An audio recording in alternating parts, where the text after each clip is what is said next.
Segelintir masyarakat kita masih lagi tidak percaya akan kewujudan makhluk halus dan menganggap perkara ini adalah karut semata-mata. Kewujudan makhluk halus tidak seharusnya dipertikaikan kerana mereka benar-benar wujud. Terdapat beberapa sekolah di Malaysia yang sering dikaitkan dengan makhluk halus. Penang Free School. Penang Free School merupakan sebuah sekolah yang terletak di Jalan Uj, Pulau Pinang.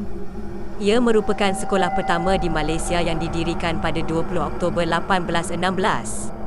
Sekolah ini dipercayai merupakan sekolah yang menyeramkan kerana pada setiap malam penduduk akan mendengar bunyi yang pelik dan melihat lampu yang berkelip-kelip. Malah ada juga yang mendengar jeritan seorang perempuan yang dipercayai merupakan suara roh wanita yang diseksa dan dipenjarakan di sekolah tersebut pada zaman penjajahan British. St. Michael's Institution Ipoh.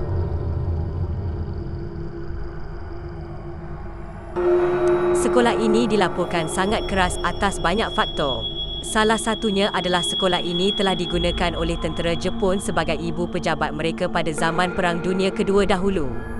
Pada ketika itu, aktiviti penyeksaan terhadap tawanan perang telah dijalankan di sekolah ini oleh tentera Jepun. Terdapat banyak terowong yang dibina untuk tujuan penyeksaan dan penyimpanan makanan. Mengikut sejarah, pada tahun 1912 sekumpulan mubalik Katolik tiba di sini dan mula membina sebuah sekolah di sebelah Sungai Kinta yang terkenal.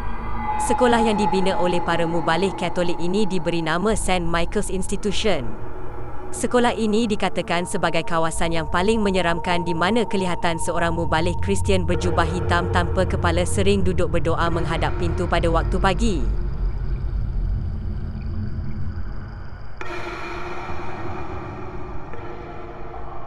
Sekolah Menengah Jenis Kebangsaan Confucian KL. Kebanyakan sekolah digunakan ketika terjadinya Perang Dunia Kedua terutama semasa pendudukan Jepun di Tanah Melayu. Sekolah Menengah Jenis Kebangsaan Confucian telah dibina pada tahun 1906 menjadikannya sebagai salah sebuah sekolah yang tertua di Malaysia. Dikatakan terdapat dakwaan yang mengatakan bahawa terdapat roh-roh yang berkeliaran di sekitar dewan sekolah pada waktu malam. Selain itu, cerita yang paling sering didengar adalah penampakan atau bunyi tentera Jepun yang berkawat lewat tengah malam.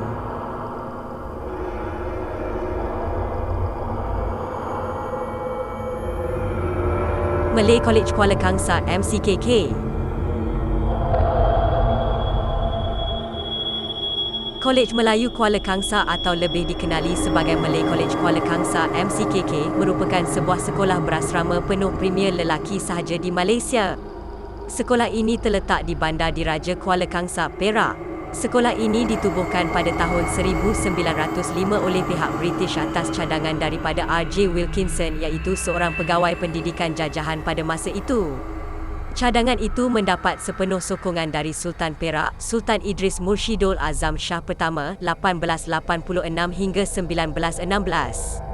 MCKK mempunyai reputasi yang tinggi dan cukup terkenal di negara Malaysia kerana telah berjaya menghasilkan ramai tokoh-tokoh terbilang negara. Akan tetapi, sebagai sebuah sekolah yang mempunyai sejarah yang lama, jangan dilupakan bahagian seramnya tetap ada.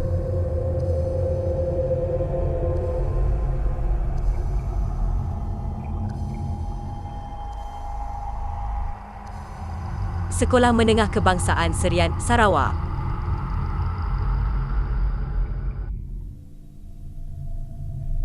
Sekolah ini tidak bertapak lama seperti sekolah-sekolah lain di dalam senarai ini. Namun begitu, terdapat pelbagai kejadian aneh yang telah berlaku di sini termasuklah kejadian histeria. Kejadian yang berlaku pada tahun 2008 itu telah melibatkan seramai 12 pelajar yang baru pulang dari lawatan ke Gunung Gading, Lundu. Mereka telah menjerit dan membuat perkara aneh sehingga sekolah terpaksa ditutup sementara. Seorang pelajar yang pernah mengalami histeria menceritakan bahawa fikirannya menjadi kosong dan dia tidak dapat mengawal tubuhnya sendiri.